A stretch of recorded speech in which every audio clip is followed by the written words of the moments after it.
Symposium, and we have with us, Professor Dershowitz, a distinguished group of lawyers in Montreal who are fascinated by an assortment of different types of law, and that's why they join our law symposiums. We offer a very eclectic mix of discussions in law, and I can think of no greater way to kick off our law symposium, our winter series, with having you on board and having a great discussion with all these bright minds in this virtual Zoom room. So without further ado, I open the floor to Professor Dershowitz just to say a few words, and for us, for the lawyers in the audience, I'll ask you to please, I encourage you very strongly. I know people are very, camera shy. I encourage you strongly to turn on your cameras. The only way we can really have a good conversation is to see each other. Otherwise, we're talking to black boxes. I say this as someone who gives a lot of Zoom lectures, and the challenge of speaking to black boxes is real. So without further ado, Professor Dershowitz, the floor is yours. And if you would like to speak up, ladies and gentlemen, just do so and kind of unmute yourself. Otherwise, keep yourself muted unless you are speaking, and I will try to highlight your picture as well so we can see who's speaking as well. So thank you.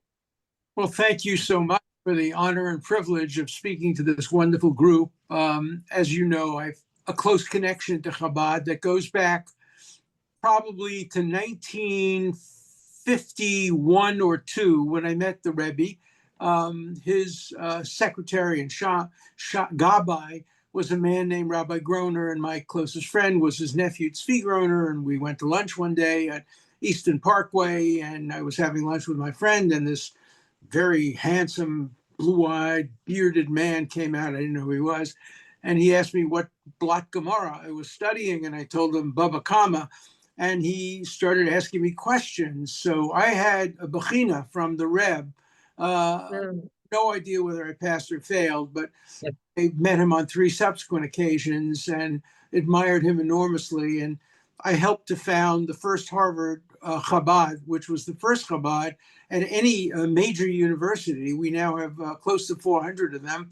And we just founded the newest Chabad on Martha's Vineyard, which I helped to found. And the reason I had to postpone yesterday was because a Chabad rabbi, Rabbi Schreiner, asked me to be the pro bono lawyer for his congregation in Palm Beach, which was being denied the privilege zoning laws of being able to expand. The Palm Beach Shul, which is run by a Chabad rabbi, has been growing exponentially, and the people of the town wanted to restrict it. And so I made the constitutional argument in favor of the free exercise of religion, and won. And the shul will be built, and it will be expanded. So I have a good excuse for not having been here yesterday and for postponing it until today. You know, I've had a close connection to Canada for a long, long time. It was called by Pierre, the father of the current prime minister, to advise him on the War Measures Act in 1970. And I worked with Irwin Cutler, who was then working for Attorney General Turner in the Justice Department in Canada. And I've had close connections, of course, to Rosie Justice Abella and to many other Canadians over the years. So it's a privilege for me. Just want to make one correction. I haven't written 45 books. I'm just finishing my 57th book, and it's called Palestinianism, the newest threat to civil liberties, truth, and peace. And it's a book about how the world has used the concept of Palestinianism, focusing only on the rights of Palestinians and the alleged wrong. I'm muted now. Am I unmuted? Yeah, you're fine. You're fine. You're okay. So the newest book's about Palestinianism. I don't mean support for a Palestinian state or support for the rights of the Palestinian people. Those are all legitimate arguments that have 2 sides to them. I'm talking about the world focusing exclusively. For example, today's New York Times has a headline, literally a half an hour ago, that we now have evidence that the army in Sudan has used chemical weapons and gas weapons against its citizens. We know that hundreds of thousands of people were killed in Sudan. We know that hundreds of thousands of people were killed in Syria. Yet there wasn't not a single college demonstration that I know of in Canada or in the United States in favor of the Sudanese victims, most of them were Black victims of Arab and Muslim tyranny. There were no demonstrations about what was going on in Syria, even when they were using chemical weapons against their friends. The exclusive focus on the weakest of all the current causes, the Palestinian cause, extraordinarily weak cause. You know, they were offered statehood on 7 occasions and turned it down. They could have had a 2-state solution starting in the Peel Commission, 1937, 1938, the UN division of 1948, Bill Clinton's effort to give them 96% of the West Bank and 4% of changes, swaps to Israel. Ayad Olmert is even more generous. I have no sympathy for the Palestinian leadership, which has refused to take yes for an answer and has turned this very weak cause into the newest form of international anti-Semitism. I will make this categorical statement. The way Israel is treated internationally is worse than any other country in the modern history of the world has ever been treated. Worse than Nazi Germany was treated. Worse than Mussolini was treated. Worse than Stalin's Russia was treated. Israel has been so totally isolated on college campuses, in the media, in international forum, the ICC, the International Criminal Court, the ICJ, the International Court of Justice, the General Assembly, the Security Council. There has been no country in history that has been treated worse internationally, and no country in history that has behaved better and complied better with international law. That's called international anti-Semitism. Israel is the Jew among nations. It can do no right, and its enemies can do no wrong. And that's why it's so important to fight back. Now, I coined the term lawfare in 1969. In 1969, I was one of the lawyers for the Democratic, for the Chicago 7 that grew out of the Democratic Convention of 1968. And people like Abby Hoffman, some of you may be old enough to remember this, were trying to destroy our legal system. And they were using what I called, and I coined the term, guerrilla lawfare. And so the term lawfare has now been used against Israel and against the Jewish people and against some of the best and most important values that Canadians and Americans hold sacred. And we're fighting back. We're not going to give up. If I were a 26-year-old, I would probably be volunteering for the IDF. But I'm an 86-year-old and I can't use a gun. And all I have is my pen. Literally my pen. I don't use a computer. I write everything by hand, and my ability to speak. I can't do anything else. But I've decided to prioritize all my efforts toward Israel Zionism, opposition to anti-Semitism. You know, Rabbi Hillel said, "Emein nili mili, if I am not for myself, who will be for me? But if I am for myself alone, what am I?" For the first 84 years of my life, I've been devoted to the second part of that. If I am for myself alone, what am I? I have been fighting for the causes of every other group, obviously including Jews, but I fought for Black rights, for gay rights, for women's rights, for so many other rights, for environmental rights. And that was a good thing to do. It was part of Tikkun Olam. But now I've changed my priorities. Israel and the Jews are the most today discriminated against group in the world. And I always fight for the underdog. And I always fight for those that are discriminated against. So I've decided to devote all of my charitable giving, all of my pro bono work, all of my writing at this point to Israel, to Zionism, to the fight against anti-Semitism. And that's one of the reasons I agreed to participate in this wonderful yearly conference. And so without any further comments on me, I don't like to make speeches, but I like to have conversations. Let's have a conversation. Ask me your hardest questions. If you don't want to ask me a hard question, tell me the hardest questions you've been asked about Israel by your friends and colleagues, and I'll try to answer them. My role is changing a little bit with the publication of this new book, Palestinianism, which should be out in March of this year. I'm turning from a defense attorney to a prosecuting attorney. For many, many years, since I wrote the book Chutzpah and the Case for Israel and those books, I was defending Israel. I'm not doing that in this book, Palestinianism. In this book, I am prosecuting the Palestinian people who only focus, the Palestinian supporters who focus only on Palestinianism and only on anti-Israelism. I've become the prosecutor, and this book is an indictment of those people who focus exclusively on Palestinian rights to the exclusion of all other rights, and to the alleged Israeli wrongs to the exclusion of all other wrongs. So I welcome your questions. Okay, so my apologies first for the book numbers, getting the book numbers wrong. I have to say that it was a real challenge to find the actual number of books, because everywhere I looked, the number was different. So I just did it a roundabout. I even asked AI, I said, how many books did Alan Dershowitz write? And it said at least 40, but I couldn't find the exact number. So I stand corrected on that. And I think it really speaks to the ability for you to be so prolific. I think it's such a gift that you continue to write and that you continue to share your wisdom and your insight and your knowledge, frankly, with all of us. So we're really, really honored to have you with us, and let the questions begin. I saw one question in the comment. I don't know if that's a question. Someone is asking for your opinion about the ceasefire deal with the hostage exchange. Well, let's never call it a deal. Okay. It's an extortion. Imagine, God forbid, your child were kidnapped, and the kidnappers sent a message to you: unless you produce $1 million, we're going to kill your child. And you produce the $1 million. Is that a deal? No, that's a crime. That's a crime. The kidnapping is a crime, and the extortion is a crime. What Hamas has done is a crime, and those who cooperated in it were complicitous in a crime. Israel had no choice.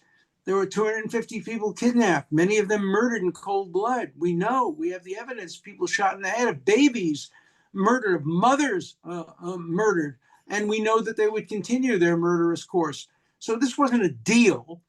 It was the result of extortion.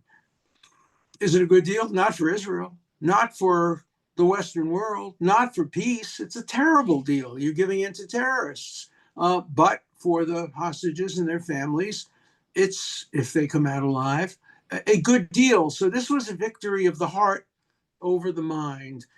Rationally, you should never deal with terrorists. Rationally, you should always refuse to negotiate. You should try to rescue the hostages, but no negotiations, no deals, certainly no deals. Releasing 3,000 potential murderers to get back 33 innocent people, including babies and children.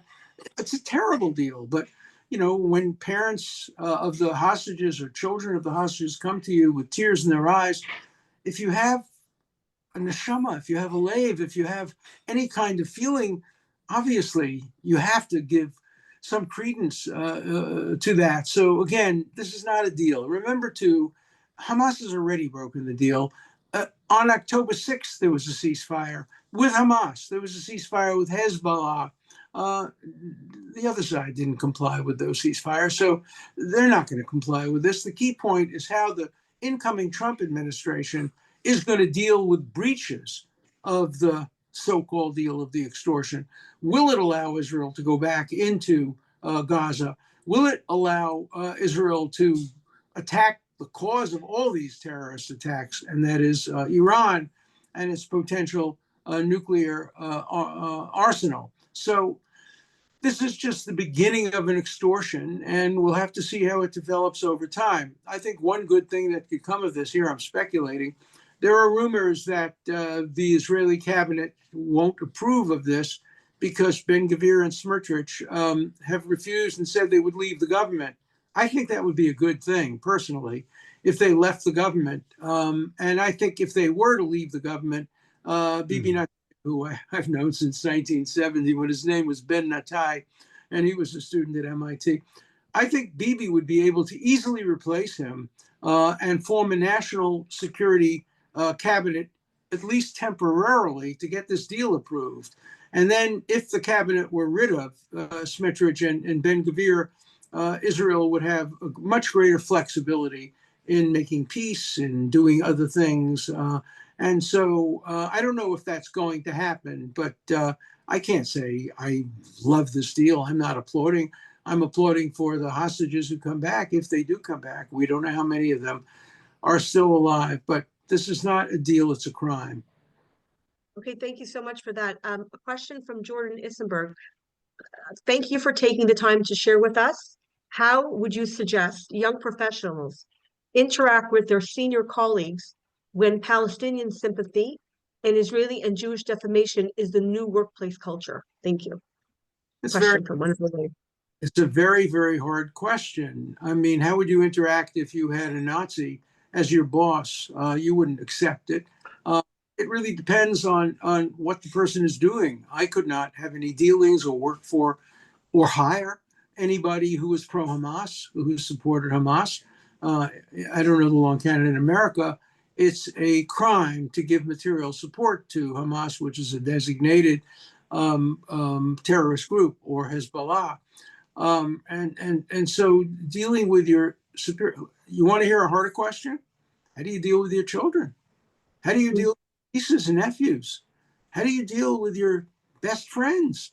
I mean, I have relatives, not very close, but I have relatives on both sides. I have a relative from the Turakarta who believes that Iran should have a nuclear bomb and probably destroy Israel. And I have relatives on the extreme left who march with Hamas. What do you do when you have your Seder?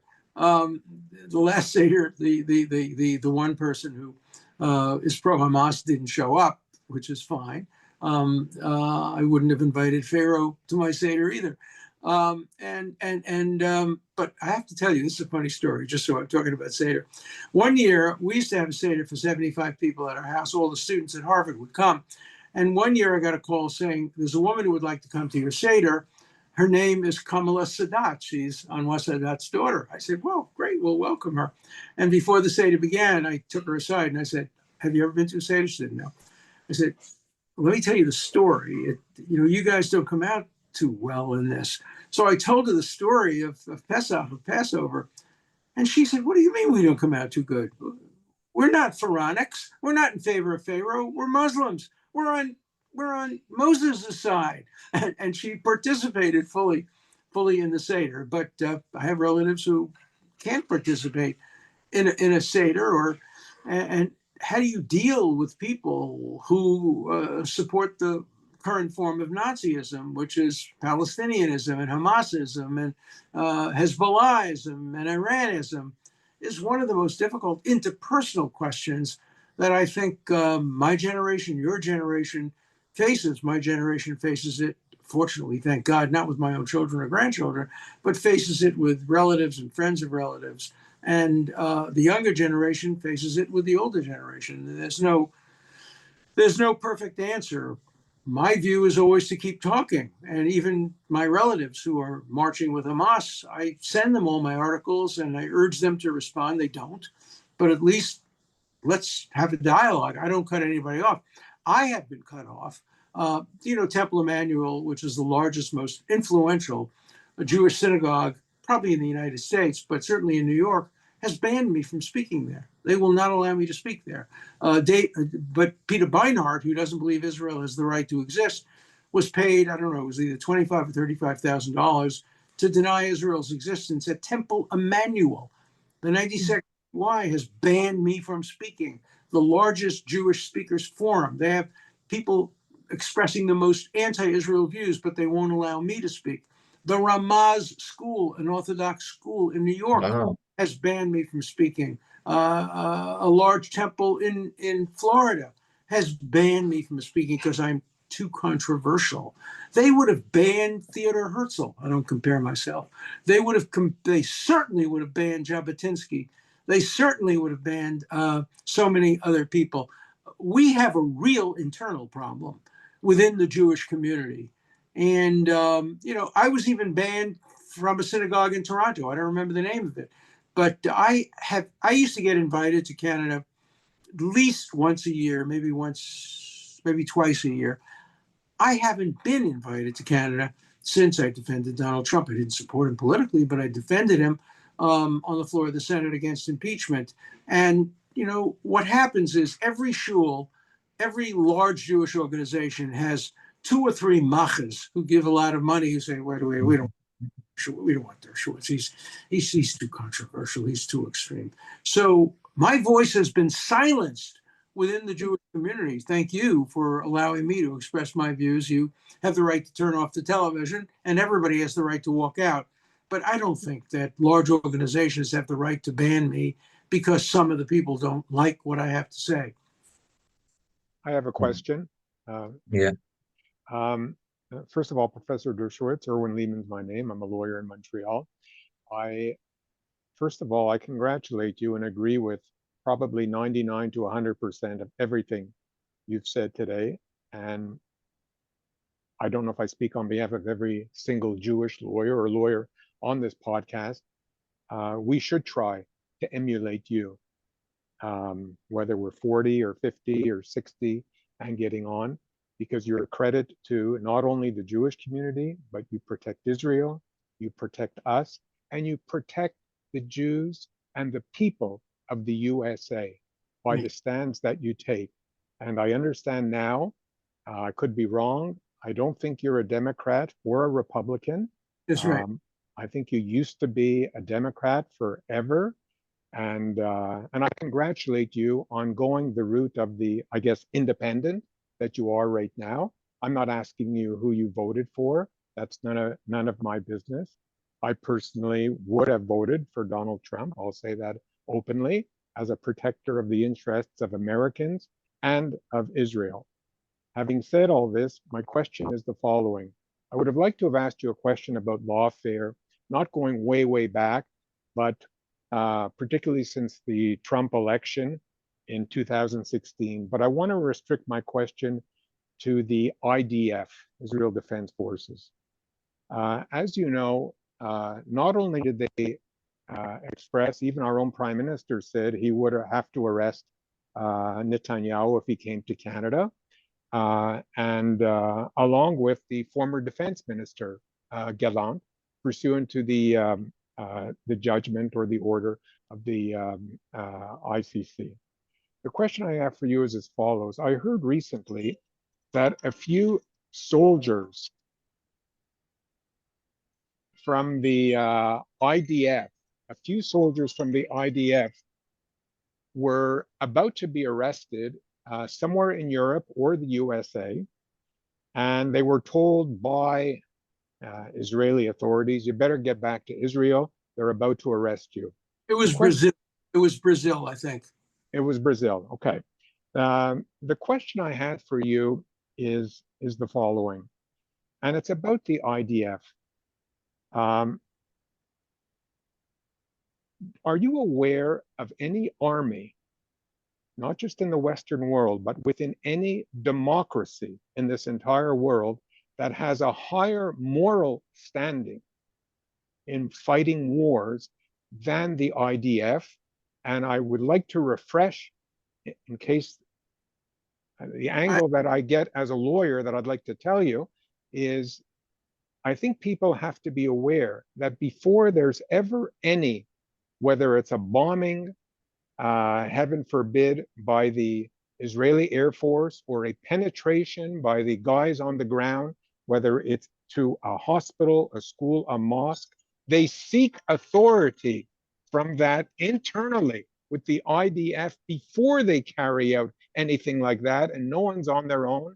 And the same IDF could come before a domestic tribunal in Israel and be dismissed in court-martial within Israel for acting against the best interests of Israel. I get your question. They tell a joke in Israel when Israel ordered some F-15s or whatever planes. Normally, whatever the plane was, came with two cockpits, one for the pilot and one for the navigator. But Israel ordered three cockpits, one for the pilot, one for the navigator, and one for the legal advisor, because they don't drop bombs without approval of the legal advisor. I volunteered. If these soldiers were arrested in Brazil, I would get on an airplane and go down to Brazil and work with local lawyers. Obviously, no soldiers have been indicted by the ICC, so it would be a completely unlawful arrest. But it could happen. It could happen. What we're seeing is the world turning against Israel. They're not arresting people from the Sudan or people from Syria or people from China or people who oppress the Uyghurs or people from many, many other countries in the world. It's only Israel. And, you said that you don't want to ask who I'm voting for, and I'm not going to tell you who I voted for. But I think what's happening to American Jews, I think we took the lead from you in Canada. When I started dealing with Canadian politics, most Jews that I knew were, voters on the left, voters for Trudeau, voters for the Liberal Party, Labor. That's changing. I think that in England and Canada and in the United States, Jews are moving more to the center. I know, without disclosing any confidential conversations, how much tension, how much difficulty my friends in Canada who are former government officials on that party are having with Trudeau. And we don't know what the result will be of the next election. We aren't quitting the left. The left is throwing us out. Let me tell you a story about I've been a Democrat since I was born. I mean, I never knew anything else. I used to be on the back of a truck campaigning for Philip Schuppler, the Democratic representative in my district. When I was 14 years old, I voted for every Democrat. And I'm not disclosing what my vote was this time. But until now, I voted for Biden. I voted for Obama. I regretted my second vote for Obama. But, things are changing dramatically. So I live on Martha's Vineyard in the summer.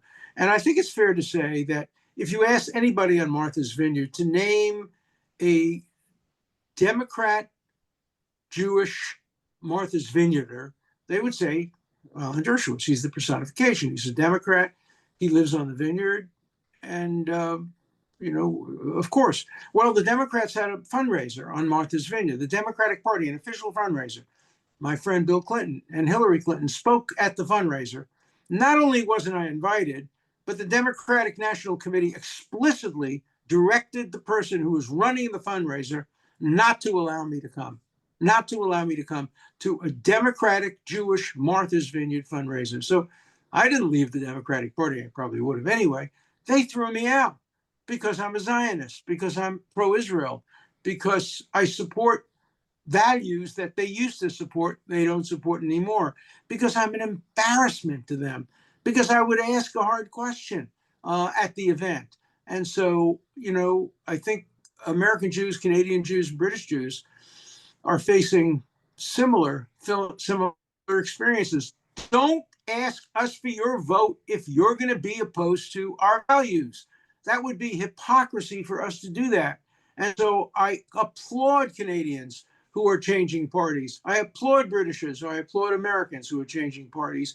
And I haven't changed parties, but I've left my party and become an independent.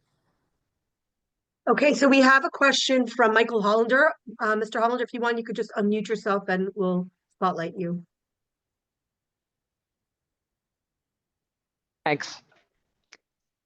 Hi, Mr. Dershowitz. My name is Michael Hollander. I actually do litigate some anti-Semitism related issues here in Montreal. So it's really an honor to get a chance to meet with you and ask you a few questions.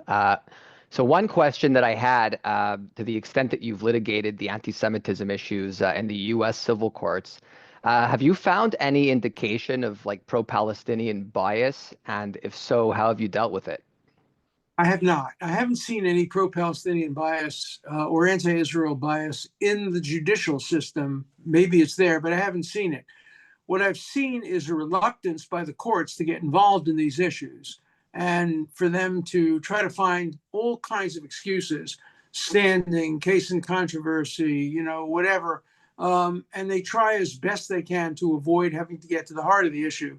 Or if they do get to the heart of the issue, they invoke the First Amendment. Now, just because a person has, I've defended Nazis marching in Skokie, that doesn't mean that what the Nazis did was right. It was dead wrong. You know, as I said when I represented the Nazis in Skokie, I hope they're hit by a bus on the way there. I don't want to see Nazis, but I don't want to see the government have the power. And the United States and Canada have very different rules on free speech, even under the Constitution. I have debated that issue. Erwin Cutler, he and I agree on everything but the free speech issue. And you know, he has a very strong point. And so, you know, it's bringing a lawsuit. And I was just on a phone call this morning with some of the leaders of the Anti-Lawfare Project and other things, pro-Israel people who are bringing lawsuits. Bringing lawsuits are very difficult. First of all, you never want to bring a lawsuit you're going to lose. You always want to bring a lawsuit you're going to win. And so I'm support you, and if I can help you in any way, I will. By the way, thank you. I didn't answer the last question because I didn't get to the point about Israel's moral army. Israel is the most moral army in the world, not only by what it does, but by results. The number of people killed in Gaza, even if you take the extremely exaggerated figures recently released by Lancet and the figures of Hamas, even if you take those figures, and even if you discount there being any combatant among those figures, even if every single person killed by Israel, every single person was an innocent baby, Israel would still have the best ratio of combatants to civilians killed. No country in the world has ever achieved better than a 3-to-1 ratio. Not Canada, not England, not NATO, not anywhere, not the United States. The ratios are much more often 5, 6, 7, 10 to 1. By Israel's figures, the ratios are close to 1-to-1. By Hamas's figures, they're close to 2-to-1. And by the most extreme Lancet figures, which have already been criticized, they're 3-to-1. So even if you take the worst figures, and even if you count every 19-year-old with a gun as a child, and every 40-year-old woman with a bomb as a woman, not as a combatant, even if you take all of the propaganda from Hamas into account, Israel has the best ratio in Gaza ever achieved in any urban warfare, certainly when civilians are used as human shields. So don't ever, ever accept anything other than the complete truth here that Israel's army is the most moral army in the world. You can say Canada's is, but you know, they don't fight. It's easy to be a moral army if you have no enemies. But you know, if Canada was surrounded, look what they did in 1970. They had one assassination or something like that by the FLQ, and they rounded up hundreds of people. They declared martial law. They violated civil liberties massively. They were arresting hippies in Vancouver who had nothing to do with the FLQ under the excuse, and there they weren't even provoked.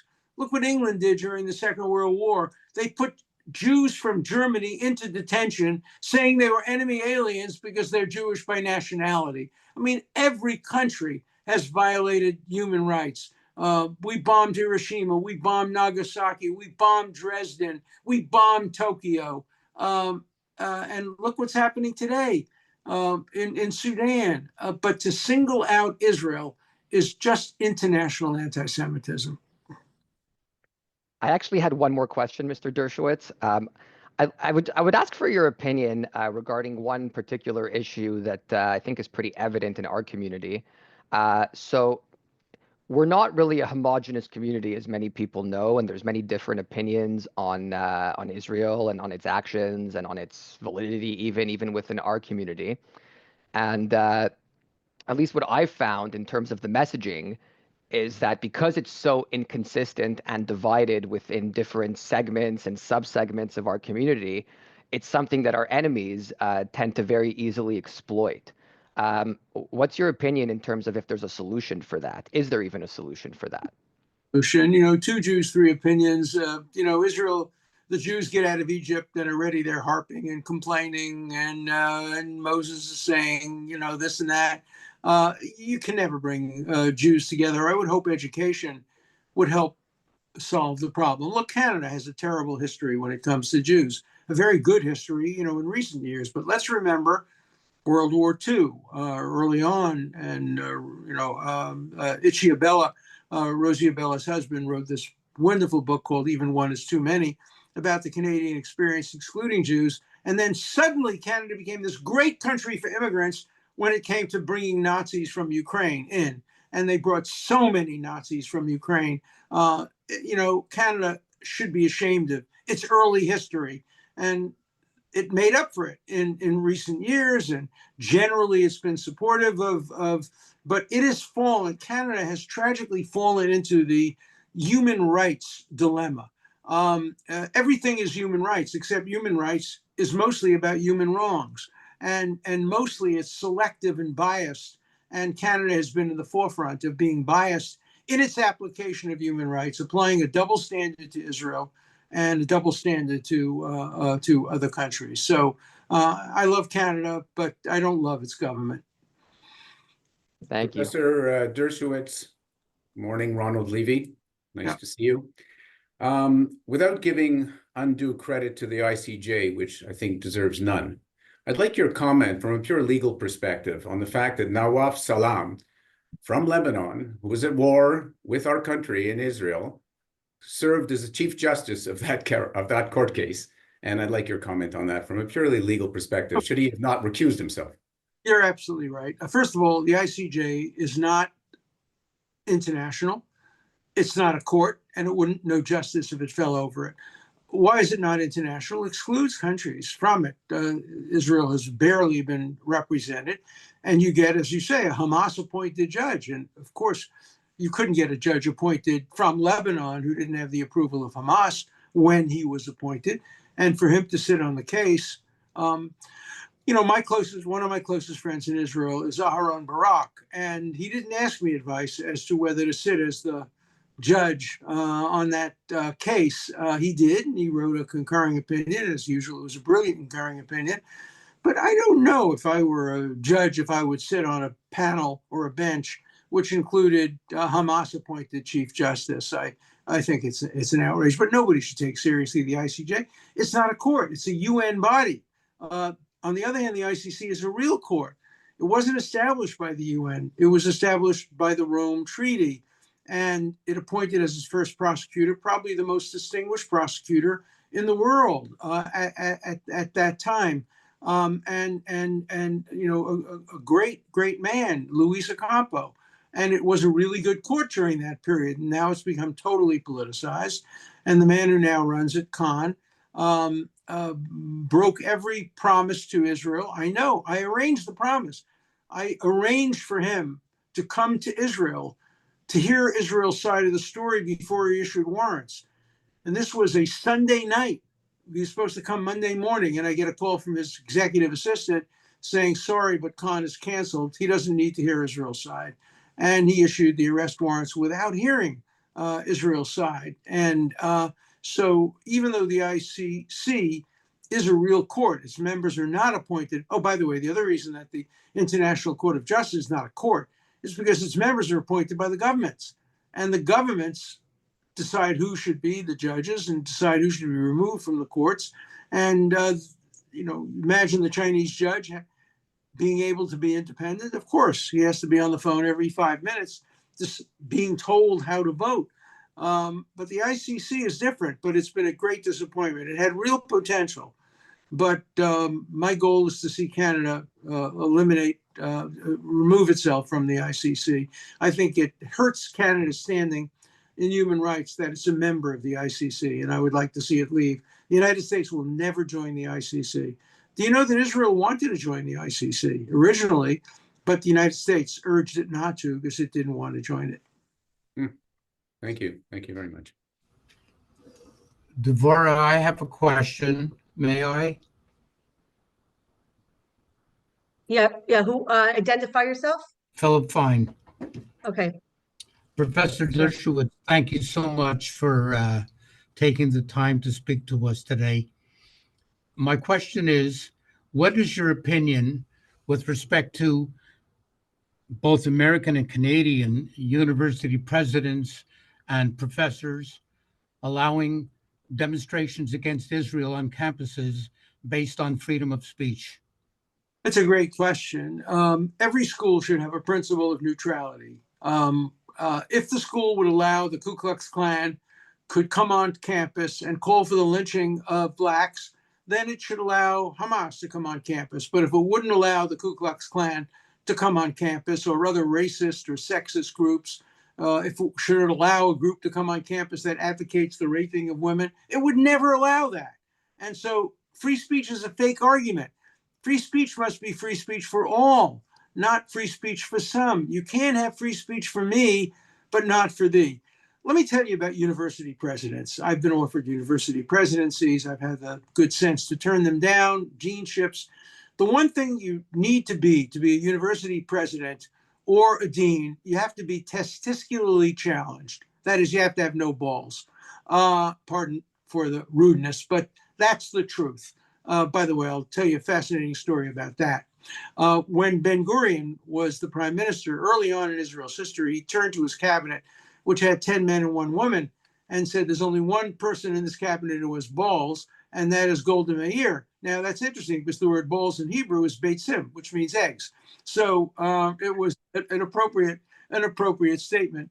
But many of my friends have been college and university presidents, and they acknowledge you can't have courage. You can't be principled if you're going to be a university president. You have to just go along with the flow. You have to be sure that you're not going to alienate the students, the most radical students. So inevitably, you're going to be balancing. But today's universities, particularly in Canada, Canada's universities have been among the worst, have not been balancing. These are schools that apply a differential standard to anti-Israel and other anti-groups. Challenge any university president at McGill, at any place, at Toronto, any place. Would you allow a Klansman to come on campus and advocate the lynching of blacks? Just advocate, not incite, protected speech. Would you allow them to come and speak about women in the way they speak about Israel? And of course, the answer is not. And so the issue is not free speech. The issue is equal speech.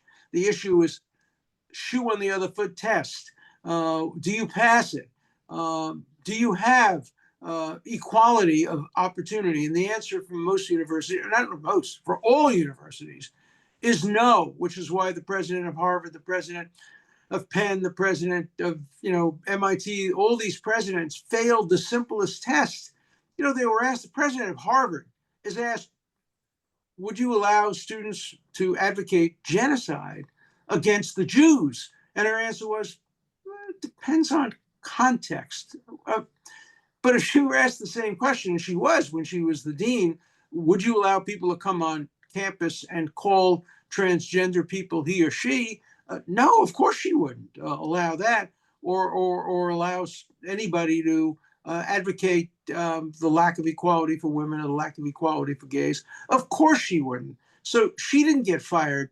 She was a plagiarist too, but she didn't get fired because of her plagiarism, but because of her statement that she would allow people to advocate genocide on the campus. It's because of what she wouldn't allow, that it was so clear that she was applying a double standard against Israel and against Jews. And that's the great evil, the double standard. Thank you very much. Okay, we have Paul Skolnick has a question. Yes, can you hear Mr. me? Skolnick? Yes, Yes. could you hear me? Yes, we hear you. Thank you.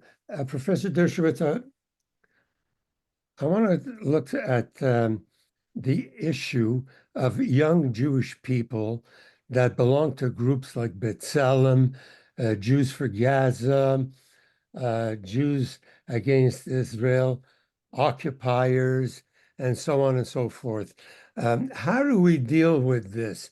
Because it seems to me that all the atrocities that the Jewish people were able to survive all through our history were based on the glue of the religion that held us together.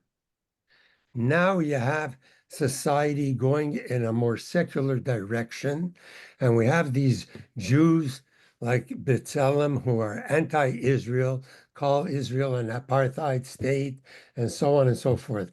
I was wondering how you felt about this. I'm sure you don't feel good about it, but I was wondering whether you have any solutions to suggest to improve this type of situation. Well, of course, I am strongly opposed to these groups of Jews. The worst group is Jewish Voice for Peace, which isn't Jewish. Many of its members, perhaps most, are not Jewish. It's an old line communist, anarchist, radical group that decided very cleverly to adopt the Jewish name, even though its members aren't Jewish, so that they can say, we Jews. You know, they wear a talit and a kippah, and they come like Natura Carta and say, we Jews oppose Jews. Israel has its own issues, B'Tselem and some other organizations like that. Look, we're strong enough to survive our own people. Remember, who were some of the leaders of Stalinists when they were murdering Jewish poets and Jewish intellectuals? Jewish communists, of course. We all know the term capo. It was given to Jews who were helping the Nazis against the Jews. So we've always had this problem. Today, the problem is greater than ever before because so many young people are opposed to Israel and forget about being opposed to Israel, support Hamas, which murders, rapes, and just, tortures. It's very hard. It's very, very hard. There's no legal answer. It's not even clear there's a political answer. There's an educational answer. One of the reasons that I wrote this book, we're in the process of distributing 1 million copies of this pamphlet. I purposely made it small so it can fit in pockets and it can be, bent. And we're trying to give it out on every college campus in America, 1,000 college campuses. We will be happy to send them free of charge to any campus in Canada.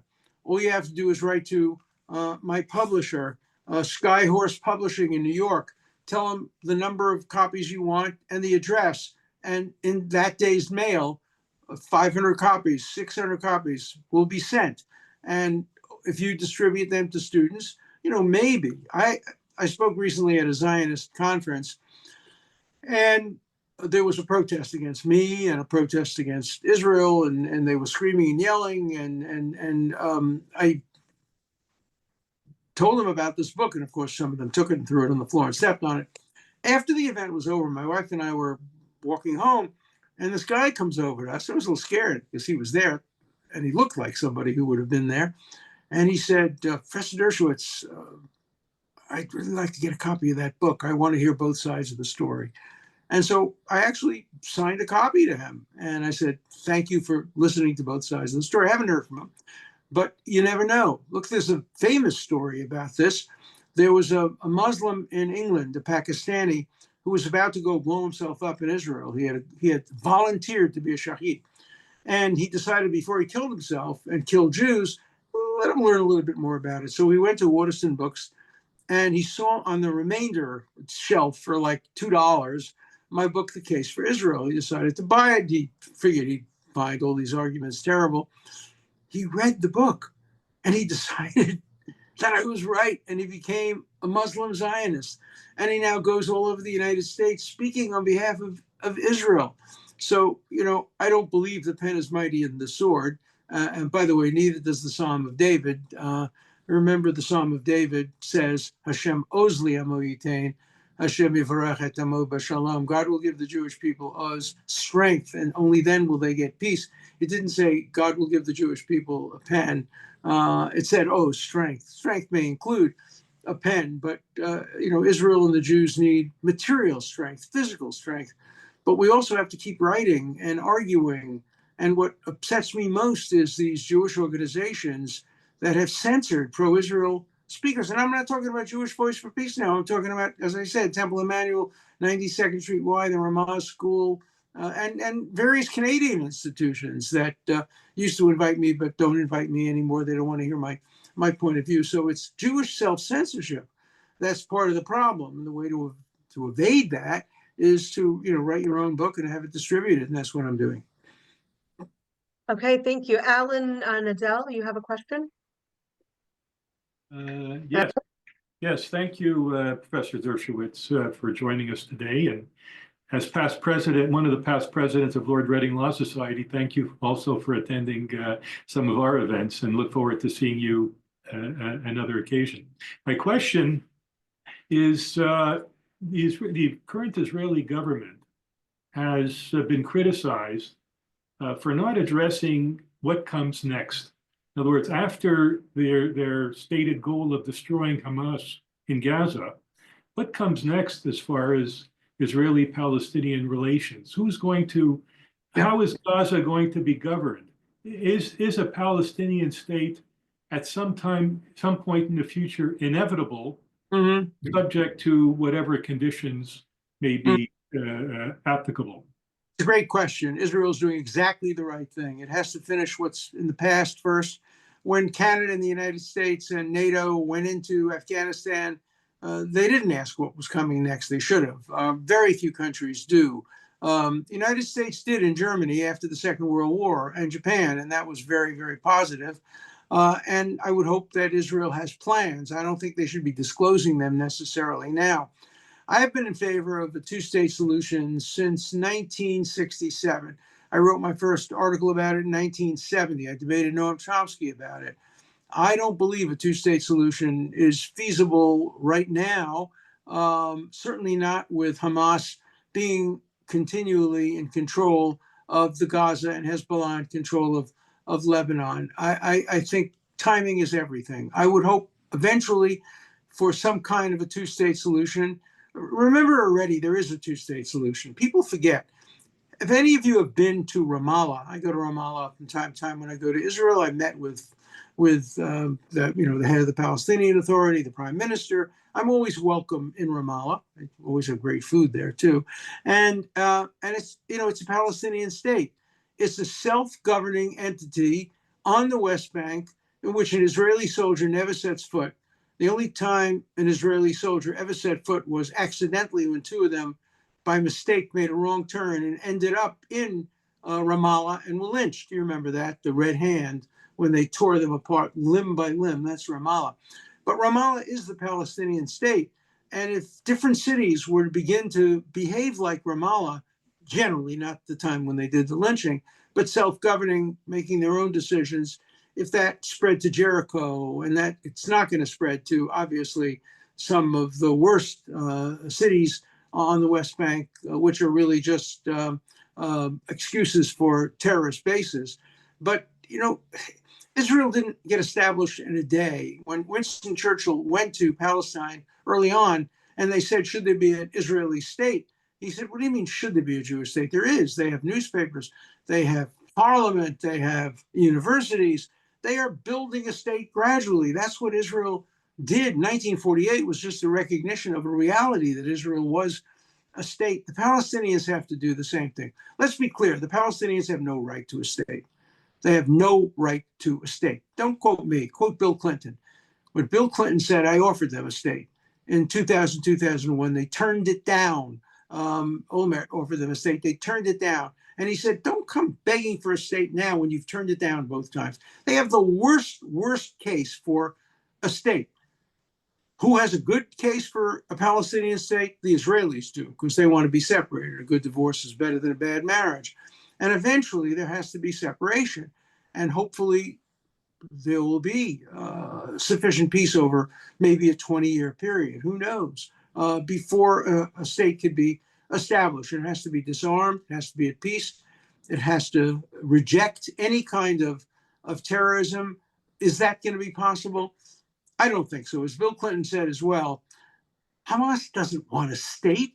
It wants there just not to be a Jewish state. That's been Palestinianism from the beginning. When Haj al-Husseini went to the Peel Commission, he said, there's no such thing as the Palestinian people. We're Southern Syrians. We just want to be part of Syria. We just don't want there to be a Jewish state. That happened in 48. We just don't want there to be a Jewish state. That happened in 67. That happened in 2001. That happened in 2007. And it's happening today. The vast majority of Palestinians do not favor a two-state solution. They just want to see the end of Israel. And that's not going to happen. Thank you. I have a question, Michael Bergman. Anti-Semitism is growing by leaps and bounds. Yep. Bottle is uncorked. The genie is out. Is there any way to put it back in the bottle? Can the legal system be used? Or is this a permanent state of affairs that will only increase? What do we do? Yeah, it's a great question. Look, anti-Semitism disappeared for about 40 or 50 years. It was the norm before 1945. And then between 45, maybe and 95, maybe as a reparation to the failure of Canada, the United States, and other countries to do anything about the Shoah, anti-Semitism kind of disappeared. I'll tell you my own story. It didn't disappear completely. In 1962, I have to brag a little. Before I brag, I'll tell you I was a horrible student in high school, C- average. I went to yeshiva. But then I became a great student at Brooklyn College and Yale. I was first in my class in both of those classes. And I was editor-in-chief of the Yale Law Journal, Supreme Court law clerk. I got turned down by 32 out of 32 Wall Street firms. Pure anti-Semitism, 1962. 1962. Then it changed late in the 60s, civil rights movement. But anti-Semitism, tragically, has been the norm. And the absence of anti-Semitism, this short golden age, maybe 65 to 95, has been the exception to the norm. And so the Jewish people in Israel have to get used to fighting anti-Semitism. That's why Israel has to become totally, completely, militarily independent. Totally, completely, militarily independent. It cannot count on any country to supply it with arms. Look what happened during the Gaza war. After 1,200 Jews were killed, 250 were kidnapped. How many countries cut off aid to Israel? Even Canada. You can't count on. Israel has no friends. Yeah, Trump won this time, but Tom Friedman said that Joe Biden probably will be the last pro-Israel Democratic president in history. The Democrats are moving much the way Trudeau has been moving against Israel, much the way the British Labour Party, much the way the Spanish left party have been moving against Israel. That's the trend. So Israel has to be prepared for the worst case scenario. And so do Canadian Jews, and so do American Jews. We have to today build self-defense organizations. I'm not talking about violent, I'm talking about legal self-defense organizations, political self-defense organizations, economic self-defense organizations, and we must insist that we be protected by the authorities. Look at my friend Erwin Culler. My friend Erwin Culler is living with the Royal Canadian Mounted Police in his home because he is subject to a fatwa from Iran. And, thankfully, the Canadian government has been supportive of him. After all, he's a former minister. But we're going to see increasing anti-Semitism in Canada. The trend is clearly in the wrong direction. How do I know the trend is going to continue? Because who are the most anti-Semitic people in Canada? The young people. In America. And who are the young people? They're going to be the prime ministers in 20 years and members of the parliament in 20 years. So the trend is all in the wrong direction. And we have to take account of that and prepare for a worst case scenario. I'm not saying this is 1941. It's not 1941 with the Shoah, but it is 1933. It is what happened in Germany in 33 when universities start discriminating against Jews, when employers start discriminating against Jews. We are very close to 1933. Now, we can stop it. I don't believe we'll ever have another Shoah for one reason.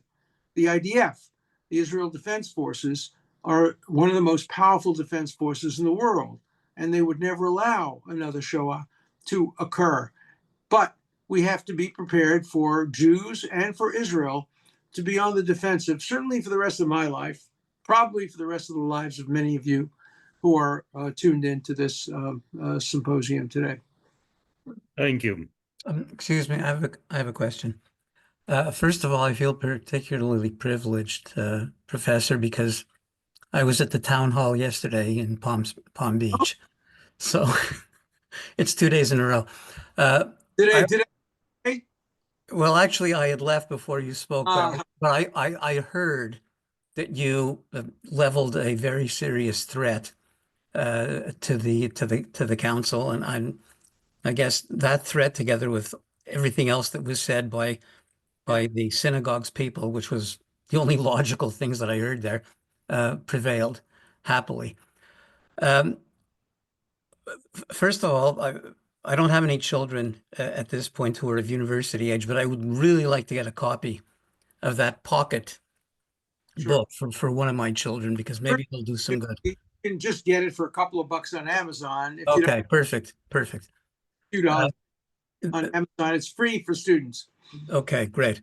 The question that I have, and I'm coming back to the so-called deal that's been made. I've been reading that actually it's, in the circumstances, maybe not such a terrible thing, because Israel has really accomplished a lot of what it set out to do.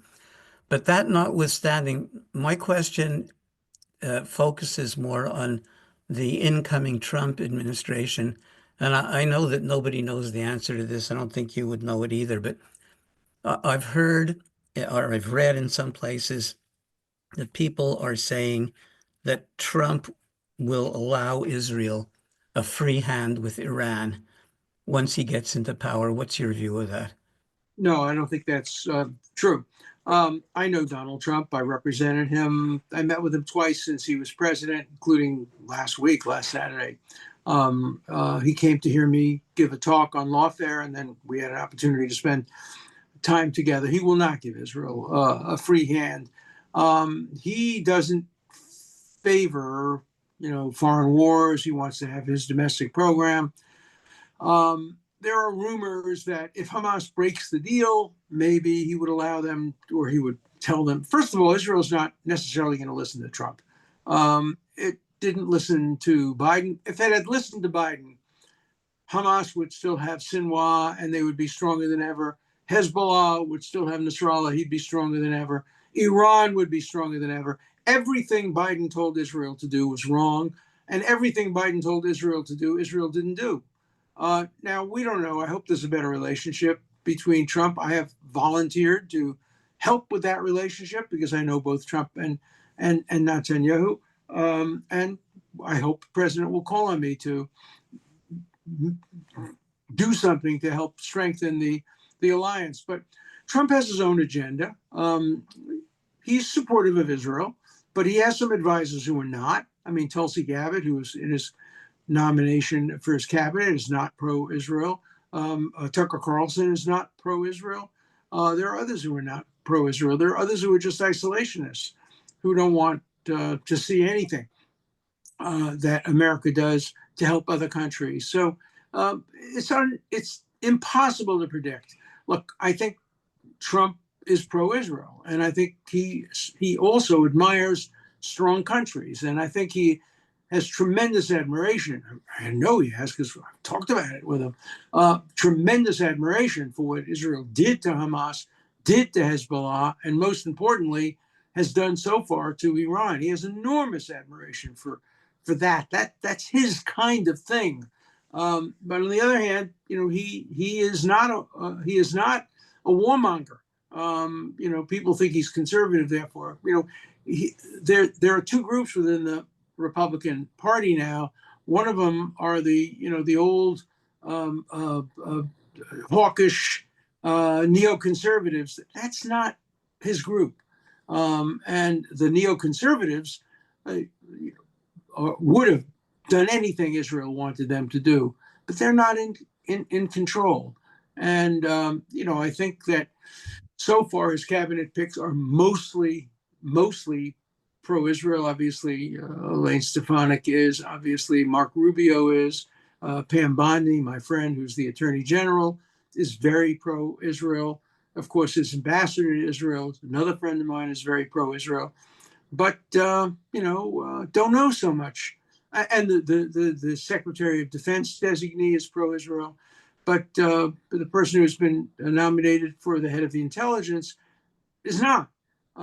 And so we'll see. The ultimate decision will be made by Trump. So, we live in dangerous times, and Israel has to increase its self-reliance and decrease its reliance, on friends. Israel doesn't have any friends. It has supporters. It has people who have mutual interests in what Israel wants to do, but it can't really count on anybody as a friend. And it has to be self protective, and it needs more than ever the support of the Canadian Jewish community. I know you have a real issue. You are a tiny community. The Muslim community is growing. The Jewish community is not particularly growing. It's not as influential in political outcomes. The same thing is true in the United States. Same thing is true in England and all through Europe. And so, we have to win by the quality Israel is not only the Sparta of the Middle East, it's the Athens. And today, Israel has to win by its technology. I'll end with a cruel joke, but somebody told it to me and I thought it was good. All right, Israel has to allow all these hostages to leave, but these prisoners, they're not hostages, prisoners to leave. But in order to give them, as they're leaving, at least give them a going away gift. That should give each of them a cell phone. All right, that's my and I hope that isn't necessary, and I hope that we can have shalom in our time. That's my fondest hope. Thank you for inviting me. Amen. Thank you so much, Professor Dershowitz. It was truly a treat to have you. And just that you should know, all the matas at our shul are honored to have you come and speak. And if you're ever in Montreal, the doors are wide open. Thank you. Thank you. I also would like to say, you mentioned before that if you were younger, that you would volunteer to fight in the IDF. You are fighting for the IDF. You are a great warrior for Eretz Yisrael. The army needs hands and feet, and it needs a voice, and it needs a good pen, and it can't be a stronger voice than yourself. Thank you very, very much also for the that booklet that you just put out. Good. And I was told that, I was told you did you printed 1 million of those copies, and I already gave out 600 of them. Good. And when the kids come back from campus, our Chabad is across the street from a college. We're going to give out another, at least 400, so it's at least 1,000 that we give out. I see it really like it's a kitzur shulchan aruch, like like a concise code of how to defend our homeland, Eretz Yisrael. If I may just ask a legal question, okay, as well, and that is, I find that in discussions that I have with people, that many times, people are not aware, let's say that at the Balfour Declaration, that it included the Transjordan, and then later, and in 1920, in St. Remo, and there was the League of Nations, everybody got together, and then they have then mandated, Kuwait, Iraq, and Lebanon, Syria, and Israel. And at the time, it was Israel meant the entire West Bank. That was all part of it, and that was something that was legal and it was irrevocable. I'm just wondering, if that's an argument that is to come through, that you should, I didn't really see so much of that, but talk about that, the history, and of course talk about our biblical history to the land of Israel, and when a person sees the whole context of that, would that not help in debunking the lies about Israel as being an occupier? Israel's not an occupier, obviously. It's the least occupying country, the least colonialist country. It fought against colonialism. Obviously, Syria, Jordan were all founded by colonialists. They all were carved up by cartographers sitting in Europe deciding what the border should be. Israel is the only country in the Middle East that achieved its independence without fighting for it. It had to fight then to defend it, but it was all achieved legally by all the various conferences that you have mentioned. And it is the country with the cleanest, most legal birth certificate of any country in the modern world, compared to Canada. Canada is really a colonialist country along with the United States. Look at New Zealand. Take New Zealand, the most colonialist country that now exists. There was not a single European living in New Zealand. They don't have any claim to the land. They don't have a biblical, historical claim. Just a bunch of warriors came, murdered the Maoris, took over New Zealand, created a fake treaty, and now they live on other people's land. If you're an anti-colonialist, the first person you ought to go after is New Zealand. Then you'll get to Canada third or fourth, the United States fifth or sixth. You'd never get to Israel. Israel was the most anti-colonialist country, but people don't care. They don't care. Dean Acheson once said that no country has ever successfully defended itself by the law. You have to defend yourself by other means, unfortunately. But know that the law is on our side. Know that all the documents and treaties, and think about the Kurds. They have a treaty on their side. They have the Treaty of Severus, which promised them a homeland in what is today parts of Syria and Turkey, particularly Turkey. Nobody cares. Nobody cares. Nobody marches for them. Nobody demonstrates for them. They have a far better case. There are many more Kurds. The Kurds have a distinct language, a distinct culture. Palestinians have no distinct language and culture from the Syrians, the Jordanians. And so you're absolutely right. But we can't count on that. We can't count on that. Maybe in a heavenly court you can count on it. But here on earth, Hashem owes. That's the most important thing. Owes strength, all kind of strength, moral strength, economic strength, political strength, and in the end, military strength. Thank God Israel has them all. Thank you so much. Thank you so much, Professor Dershowitz. It was really an honor and a pleasure for you to address the opening of our law symposium. For the lawyers in attendance, next week we have Professor Rosalie Juquet of McGill University that's going to be speaking about Quebec law in regards to contracts and such. And we look forward to seeing you next week, actually Wednesday at 12. And Professor Dershowitz, I don't know if you remember, but you also addressed our community a few years back on Zoom during COVID. And it's, remember. yes, and I would like to just say to you, you're an inspiration to us. May you go, may you go from strength to strength. Thank you.